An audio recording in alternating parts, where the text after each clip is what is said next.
Good morning. Hi there if you're watching the replay, and good morning if you're watching the live.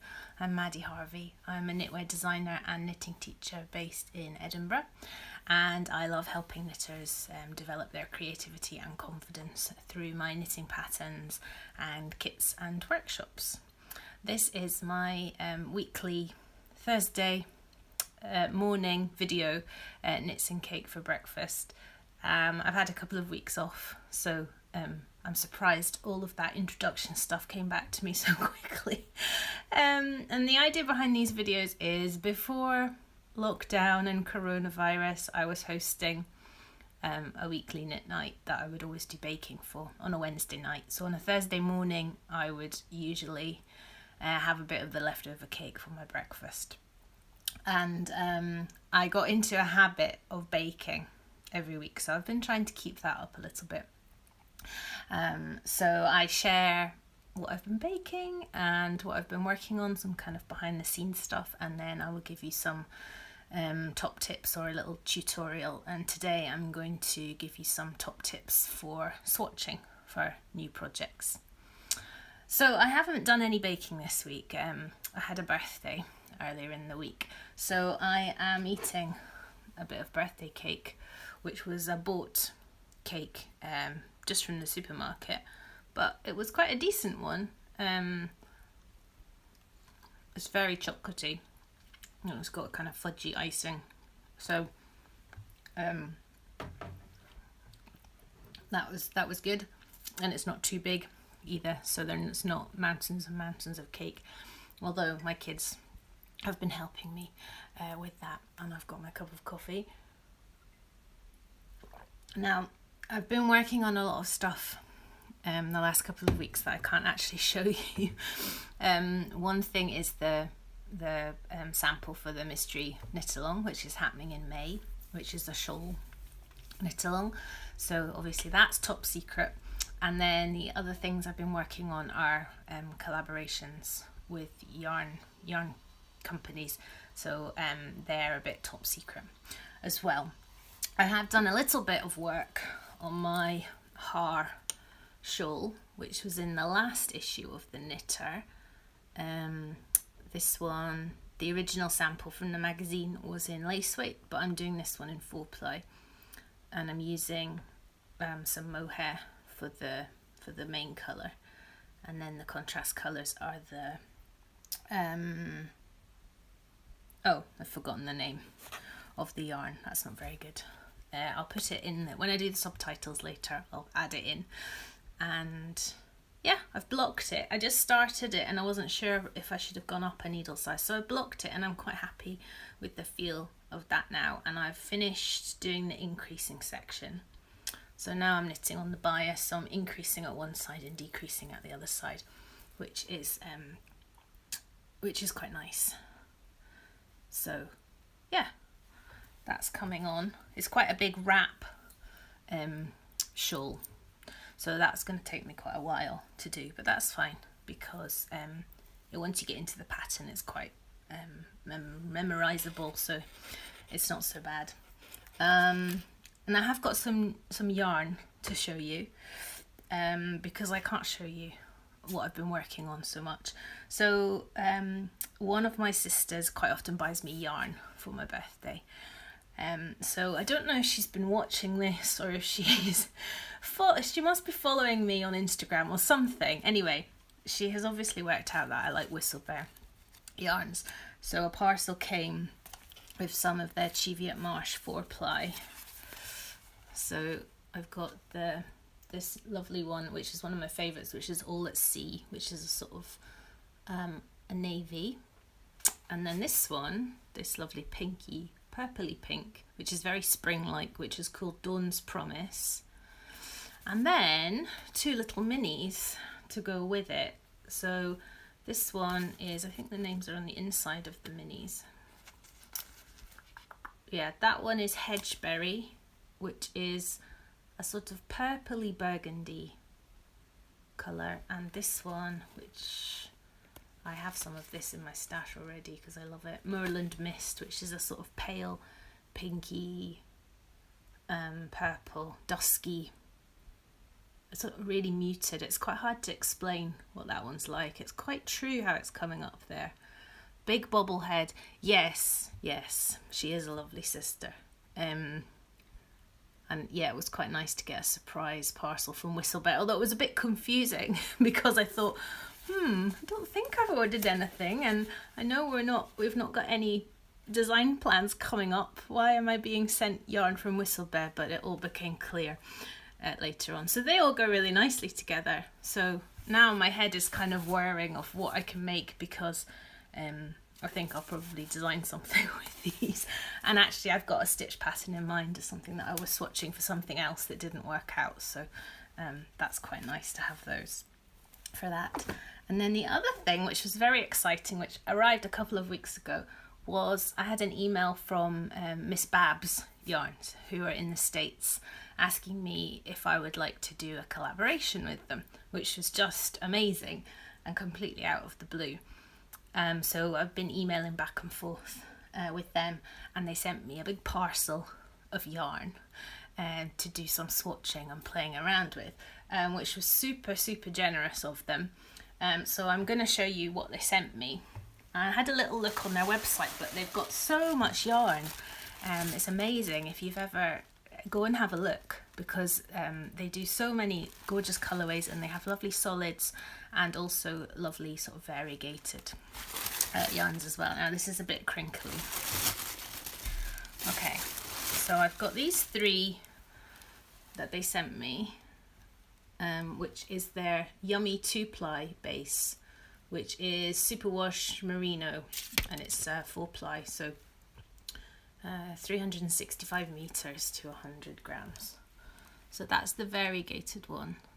It's got really beautiful colours in it, and it's quite a high twist. And then those two to go with, which actually are not that dissimilar from the Whistlebear yarn. So I have those three to play around with. And then the other ones are in their Blueface Leicester base, which I think you pronounce it Katahdin,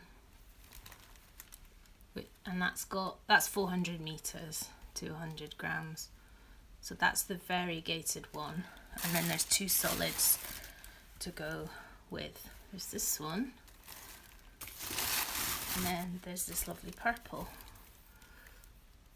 So you can imagine that I was absolutely delighted to receive that parcel in the post. So that's kind of next on my list for swatching with. I've got a couple of ideas in mind for that, which came up when I was swatching for something else but weren't right. So yeah, lots of lovely colours to play with. So yeah, it's I'm sorry that I can't show you more of what I've been actually knitting on, and because it is sort of secret at the moment, but hopefully, well, the mystery knit along is happening in May, so that's only really a month and a wee bit ago. Oh, somebody's saying congratulations, Miss Babs Yarn Booth has the longest line at Rhinebeck in New York. Yeah, that's what I've heard. I've heard it's absolutely crazy. I used to be a big watcher of the Stockinette Zombies podcast, and they would talk about the having to wait in a big line for Miss Babs' booth at Rhinebeck. So I was really excited and really flattered when they got in touch. So yeah, that's really nice when things like that happen. So the tips I want to share today are all about swatching for a pattern, and some things that to make it a little bit maybe easier or perhaps a little bit more fun. I know lots of people don't like swatching, they just want to get on with the project, but particularly if you're making a garment and you want it to fit, it is important to swatch, or be prepared to have to rip back because the fit and the sizing isn't quite right.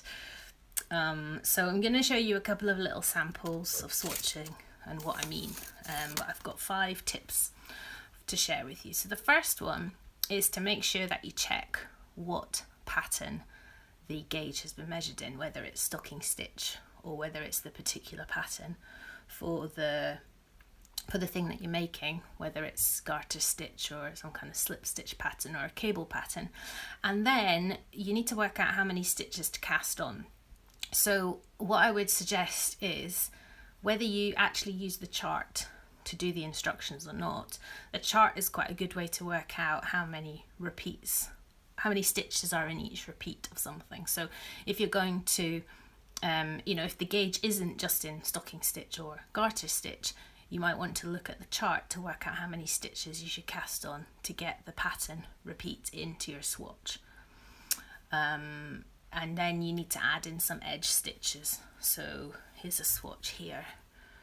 So you can see I've got 3 edge stitches just in garter stitch here. And when I've cast on, I've also done a couple of rows in garter stitch just to stop that from curling. So remember to add in those edge stitches. And then the second tip is just to check if the swatch or the gauge has been measured in the round or flat. So it might not say actually where that information is on the pattern. You might have to kind of read in the pattern just to check if it's mainly knitted in the round. Like if it's a garment, it's probably the gauges in the round, and if it's like a shawl or something, it's probably flat. And then if you are going to knit in the round, you can do that. You don't need to kind of cast on stitches and actually knit in the round and then try to measure, because that's really awkward. What you can do is strand the yarn across the back.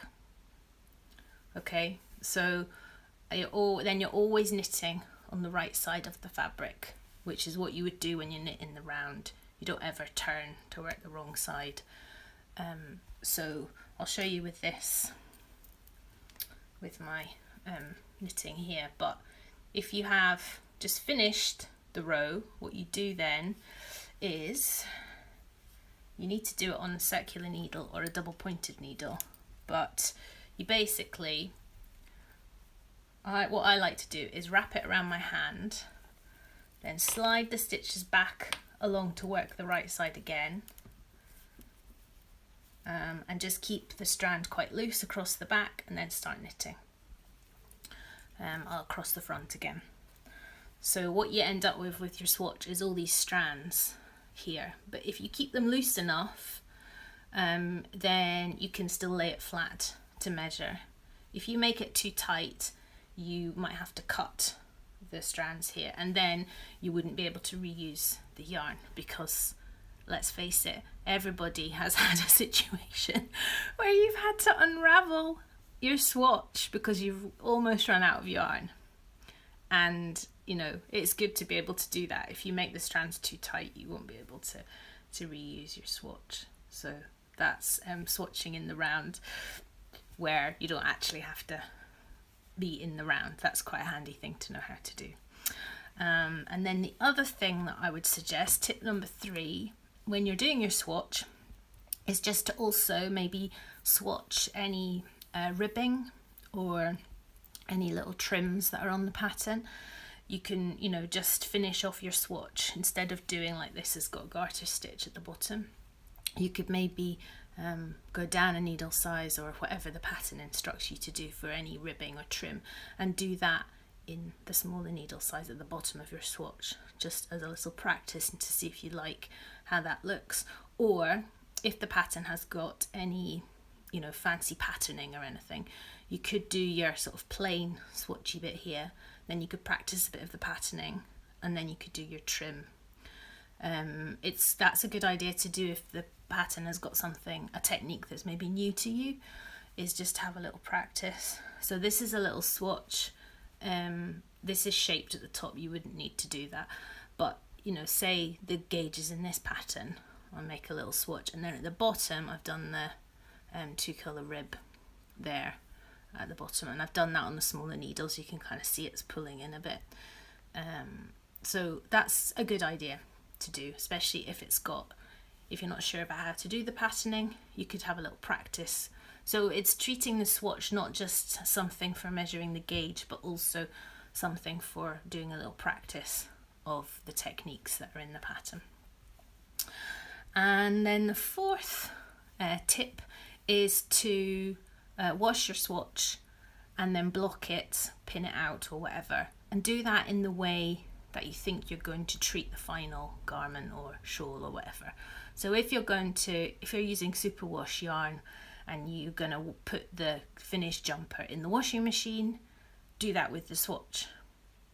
If you are going to pin it out and really stretch it out, you know, like for a shawl, if you're going to do that to the final shawl, do that to your swatch. So whatever you do to the swatch is what you're going to do to the final garment for your blocking and all that stuff. And it's a good idea to actually measure your swatch, measure the gauge before you wash it and block it, just to give you an idea of whether it's in the right ballpark for the stitch count and the row count and things. That also means, that kind of leads into tip number 5, which is to measure your swatch quite a few times in different places, and then take an average, because sometimes you can get a looser row, or sometimes if you're measuring up near the edging it pulls in a bit and so it's an inaccurate measurement. Just measure it a couple of times and then do an average to see if you've got the right gauge or not.